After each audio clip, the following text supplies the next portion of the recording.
So let's begin with disclaimer. So this video might be very long video. So this video might be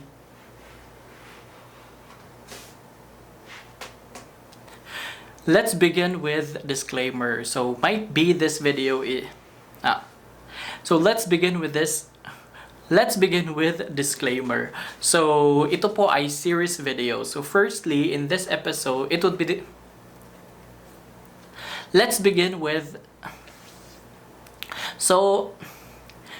let's begin with disclaimer. So this is a series video.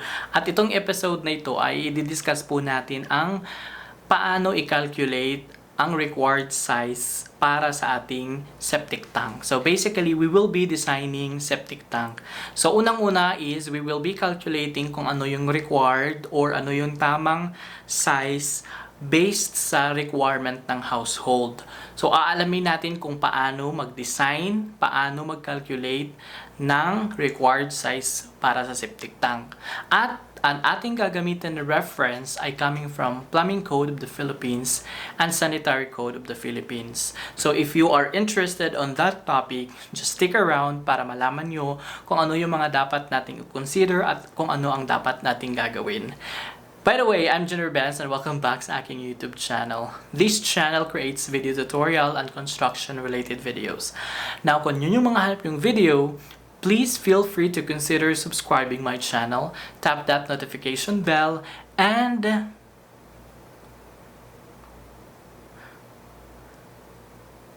so that you will be notified whenever na magkaroon tayo ng mga bagong so that you will be notified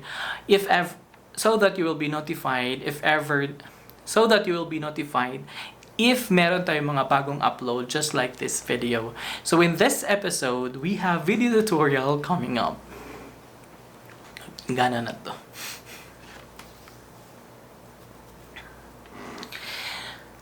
Yes, guys. Yes, Benazens, so gagawa po tayo ng design for septic tank.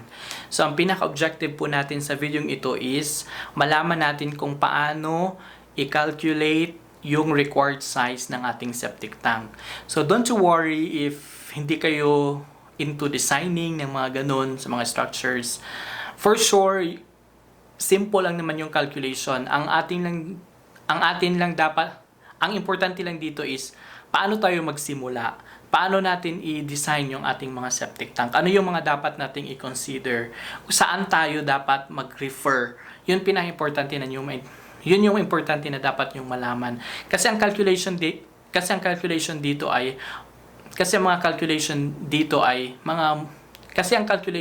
ay very simple. Dahil multiplication, division, tsaka addition lang naman yung ating i-perform dito. So wag kayong matakot. Just continue watching this video. For sure you will learn something out after this discussion. So ngayon, after this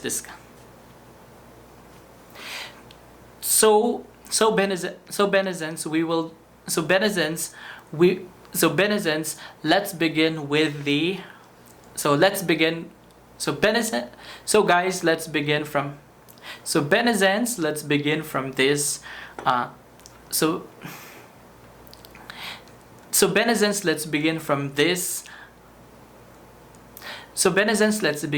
this reference. Kung saan tayo magsimula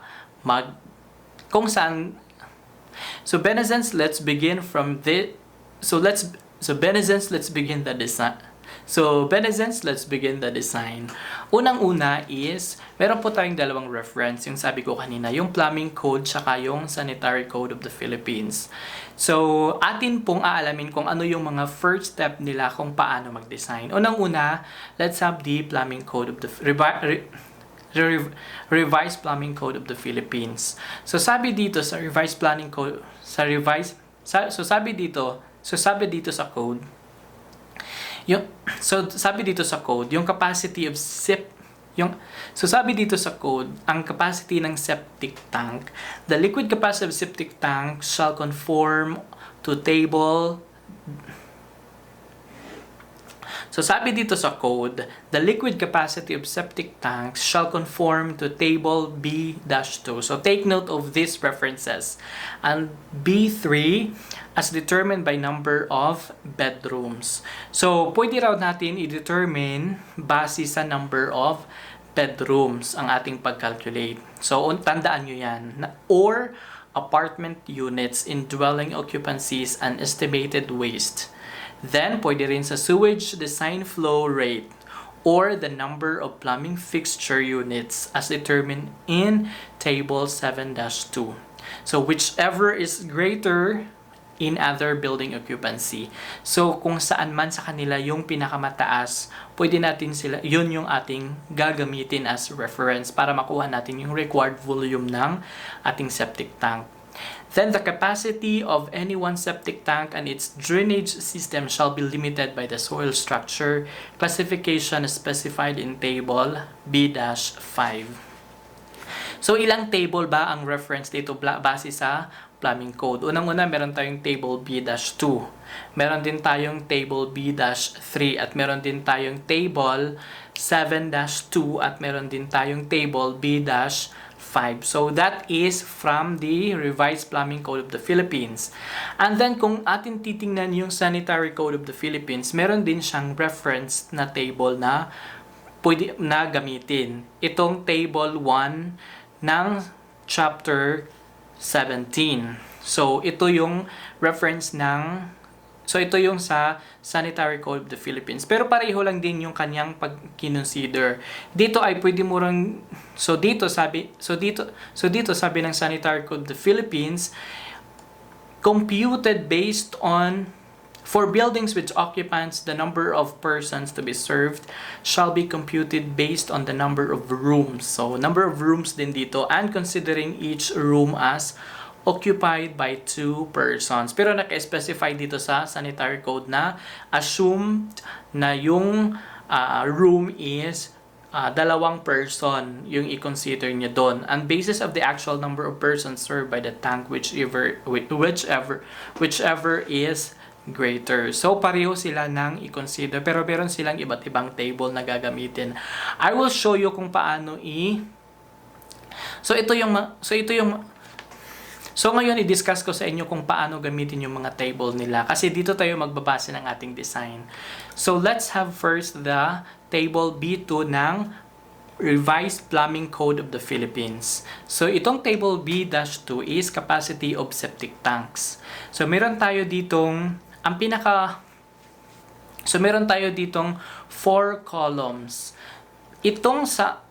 So, meron tayo ditong single-family dwelling number of bedrooms, then multiple dwelling units of apartment, at saka kung titingnan mo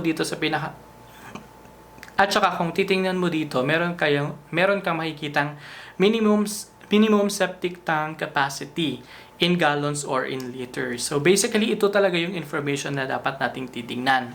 So, ngayon, say for example, meron kang number of bedrooms, 1 or 2 daw, meron kang 750 gallons or 2,838 liters. So assume na ang ating i-design na sample ay dito lang tayo kukuha sa 4 kasi kadalasan meron tayong 4 na room sa ating mga bahay or actually 3 din. Itong 3 and 4 usually ito yung mga usual numbers. So let us say for example we have this 4 rooms. So, ang ano daw dito is, ang minimum septic tank capacity is 1,200 gallons or 4,542 liters. So, meron din, if you observe, meron din tayo ditong data na other uses maximum drainage fixture units or DFU refer or served per table 7-2. So, titingnan natin itong 7-2 kung ano yung importansya ng table na ito. So, dito sa table 7-2, minimum trap diameters and drainage fixture unit values. Meron tayo ditong mga list of fixtures. Meron tayong bathtub, bidet, clothes washers, dental units. So, titingnan mo dito kung ano yung meron sa unit mo. For example, meron kang bathtub. So, i-check mo yan. Ilista mo yan lahat kung anong available. Hanggang, 30. So, meron siyang hanggang 30 na fixtures na nilagay dito. And then, take note na pagkatapos mong ilista ang fixture, kailangan mong i-sum up itong value niya ng DFU or the drainage fixture units dahil yun ang ating gagamitin later on. So, for example, meron kang bathtub. So, meron kang meron kang DFU na 2. BD, meron kang 2 na DFU. So, after that, kung meron ka ng total DFU, balik ka dito sa ating table B-2, di ba? Meron tayo ditong other uses maximum drainage DFU. So, say for example, nakakuha ka rin ng 25, pareho ng ating 4 ang ating bedrooms. So, 25 din. So, just an example, no? Pero might be, pwede kang mag-lower dito or pwede kang mag-higher. So, if ever na-higher ka sa 25, yun ang gagamitin mo. Kasi, di ba sabi kanina, whichever is higher yung ating gagamitin. So, ngayon, let us assume na 25 din yung number niya sa DFU. So, gagamitin natin is, meron daw tayong minimum na septic tank capacity of 1,200 gallons. So, that's one example. Yun ang ating gagamitin. So, meron tayong na-mention kanina table B-3. Ito din sa table B-3, actually, almost the same lang naman to. Almost the same lang naman to yung requirement niya. Kaso, ang nakalagay dito is yung occupancy nito sa airport, sa mga auto washers, sa mga boiling alleys, or mga camps, churches.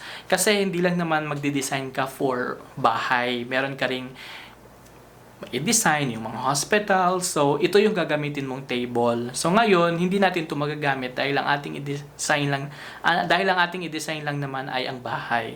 So, applicable lang to kung yun yung ating i-design, like mga churches. So, let's focus and back sa ating table B-2.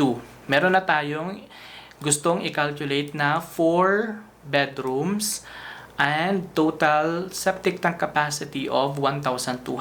Pero take note yung ating diniscuss kanina sa table 7-2, if ever na higher siya ng 25, dapat ang gamitin mo ay ang gagamitin mo din ay itong mas higher na value for 25. So what's next here is 33. Yun yung ating i-consider kasi minimum septic tank capacity 2 eh. So, yun yung ating table B-2. Kung titingnan din natin ng table na quantities first. Kung titingnan din natin ang table ng sanitary drainage, meron siya ditong table 1, quantities of sewage flow. So actually, ang kaibahan lang dito is per person yung kanyang calculation per day. Ganon din per gallon din yung unit ang kinuha niya, gallons.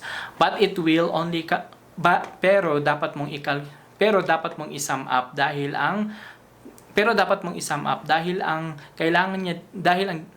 given niya dito ay per person per day. So, say for example, meron kang small dwellings and cottages. So, meron daw 50 gallons per day per person, kada tao. So, for example, meron kang boarding house, i-design mo ang boarding house dito. So, meron ka raw 50 gallons per day per person. Say for example, sa boarding house, meron kang 20 na mga boarders. So, ngayon, i-multiply mo yan sa 20. Kasi, 50 gallons per person. So, 20 times 50 yung magiging total gallons mo per day na requirement for your design sa septic tank. Ngayon, let's go back sa ating napiling example na 4 by na-discuss ko na sa inyo yung ating mga tables. Na-discuss ko na sa inyo kung paano natin gamitin yung ating mga tables. At itong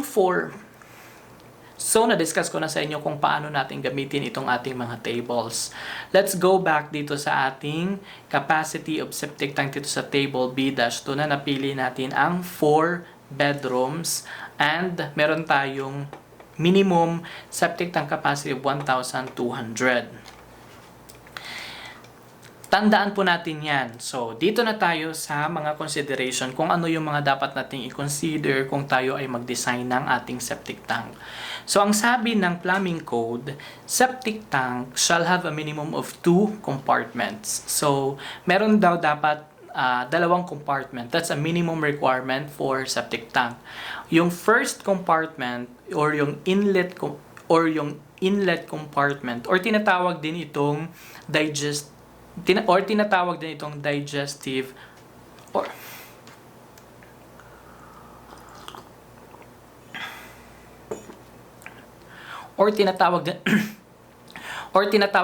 digestive chamber. At ang pangalawa ay tinatawag din itong secondary compartment or the leaching chamber. So meron daw tayong dalawang kailangan daw meron dalawang compartment. Sabi ng Revised Plumbing Code of the Philippines.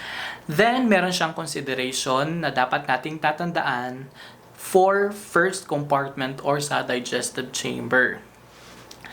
The inlet compartment or the digestive chamber or any septic tank shall be not less than 2/3 of the total capacity of the tank. So it should be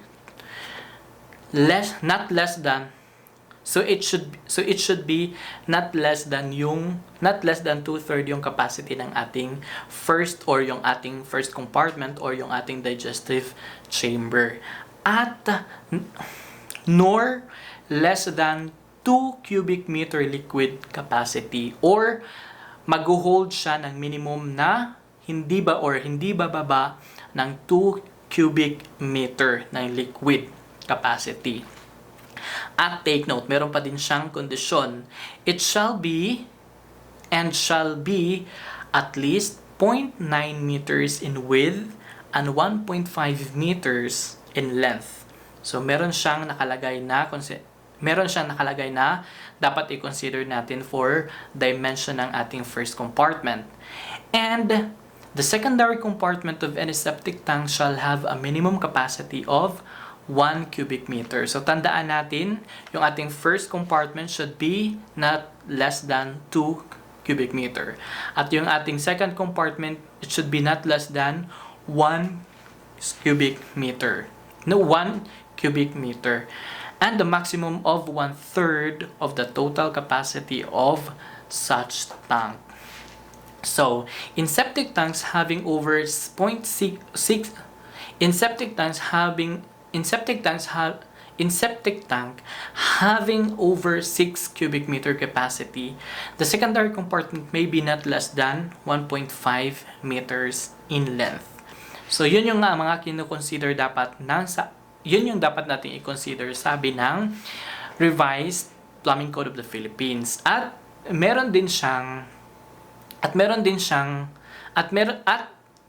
i-take note din natin to. The side wall shall extend at least 228.6 mm above the liquid depth.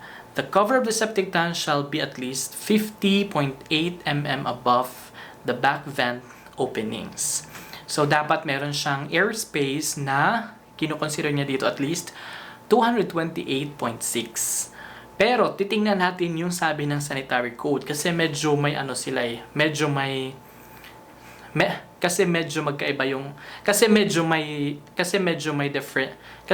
difference yung mga conditions nila. So, yung sabi ng sanitary code, the septic tank may have various shape. Okay. Provided the capacity of inlet and outlet depth requirements are met. So generally daw ang shape ng ating septic tank ay rectangular in shape. Okay. Pero take note, ang sabi niya dito, if 2 or more compartments are used, the first compartment shall have the capacity from 1/2 or 2/3 of the total volume of the tank. So dito sa sanitary code ang sabi niya dito ay yung ating first compartment, it could be 1/2 size of the overall total of our tank. So actually, for me, kung ako ang magde-design, Kasi sabi na dito, or 2/3. So, gagamitin ko na lang yung 2/3 capacity of the tank. Pero, naka-mention dito sa sanitary code, huwag kayong ma-confuse. The septic tank, and also, the septic tank shall have a liquid drawing depth not less than 1.2 meters. Dito yung talaga yung pinaka... ito talaga yung point na na-confuse ako. Kasi, ang sabi niya dito is, it should not be less than 1.2 meters yung liquid depth. Tapos dito sa ating plumbing code ay 0.6. So, ang gagamitin ko dito ay 1.2 meters. At ang kanyang airspace, vertical distance from the liquid level of the inside top of the tank shall be at least 20 centimeters. So, it's okay. A matter of ano lang naman. Kung 20 dito, tapos 22, it okay lang. So, 2 centimeter is okay lang yan. Then, so pinapaalam ko lang sa inyo yung mga dapat nating i-consider kung tayo ay magde-design ng septic tank. And also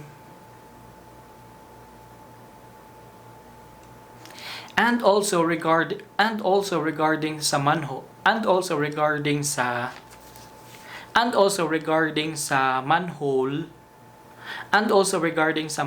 ang sabi ng plumbing code,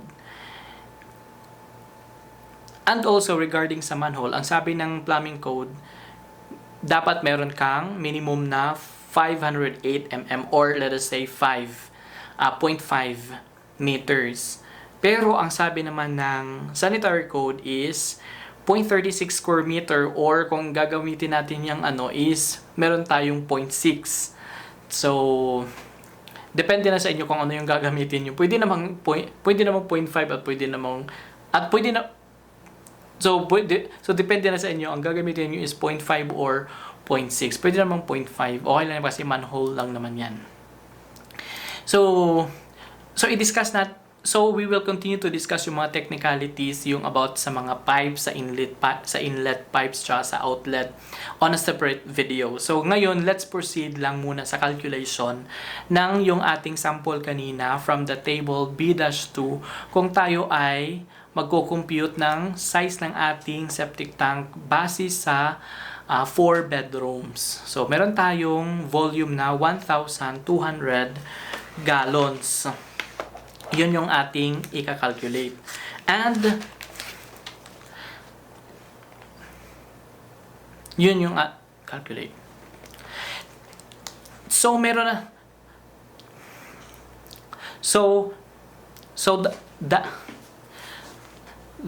Dahil ang ating mga dimension ay naka-meters, so kailangan nating i-convert itong gallons into cubic meters. So, into cubic meter.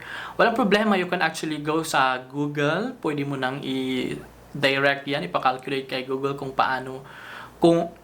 pwede mo nang ipa-direct kay Google, ipa-calculate kung paano.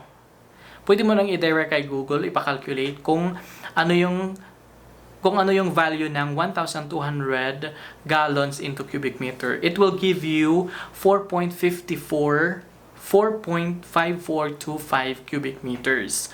Kasi ang 1 cubic meter is equal to 264.172. So, pwede mo lang din i-divide ang 1,200 over 264.172 is equal to 4.5425 cubic meters. So, now, you have the value ng ating volume. From 1,200 gallons, that is equal to 4.5425 cubic meters. So, ang ating formula in getting the volume of the rectangle is just equal to V is equal to L times W times height. So, ang volume is equal to length times width times height. So, meron na tayong value ng volume na 4.5425 cubic meters. Now, we are actually looking for length. Kasi, ang ating i-consider dito sa ating design, we have 0.9 as minimum. as minimum design. At meron din tayong 1.4 as minimum height. Kasi meron tayong, ang sinunod ko sa sanitary code na 1.2 liquid depth, tsaka meron siyang airspace na 0.2. So 1.4 ang ating minimum. So we are actually looking for the value of length. So let's solve it. L is equal to 4.5425 over 0.9 times 1.4. So our value for L is equal to 3.605 meters. So ang ating dimension po is 3.605 times 0.9 times 1.4. So as you observe, hindi siya ideal sa mga construction, yung may mga point-point pa. So ang gagawin natin is i-convert or ang i-round off na lang natin sa mga So ang ating gagawin is i-round off na lang natin itong ating mga values into yun sa mga construction talaga na mga sizes. So ang gagamitin po natin is ang i-consider po natin is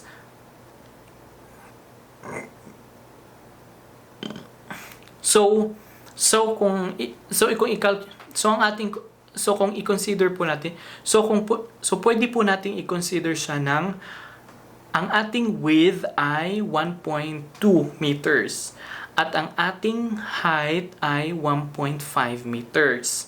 So we will calculate our length. Ngayon, so let's solve it. 4.5425 divided by 1.2 times 1.5 is equal to 2.52. Since may butal pa rin yung ating length, so i-round off na lang natin into 2.6. So yung ating size ay 2.6 by 1.2 times 1.5. So pwede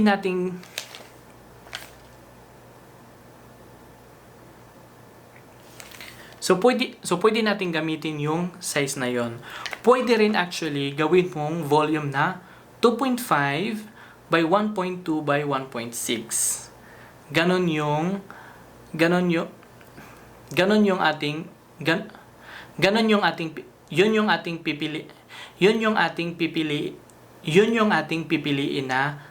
ating pipiliin na size. So actually that's the minimum. Pero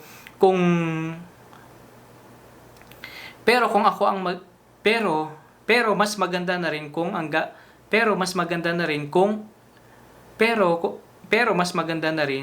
ang gagamitin mong size ay 2.5.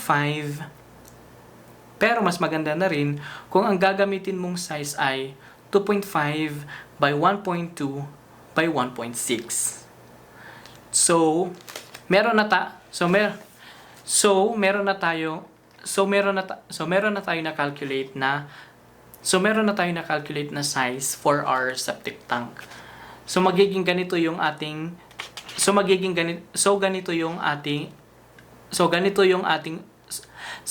mukha ng ating septic tank.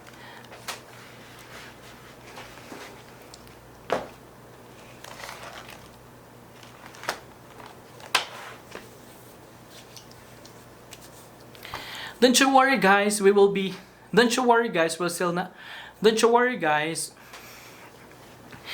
worry guys, meron pa po tayong kasunod na discussion na ito kasi Don't you worry guys, meron pa po tayong kasunod sa discussion na ito kasi we will deal yung mga inlet pipe, kung saan mo dapat ilagay at yung mga outlet pipes at kung ano yung mga Don't you worry guys. So I guess that's it for this episode and I hope that you learned something out from this video.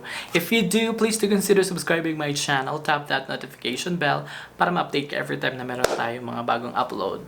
Just like this video. So I guess that's it for this vlog. Have a great day and God bless. Bye-bye!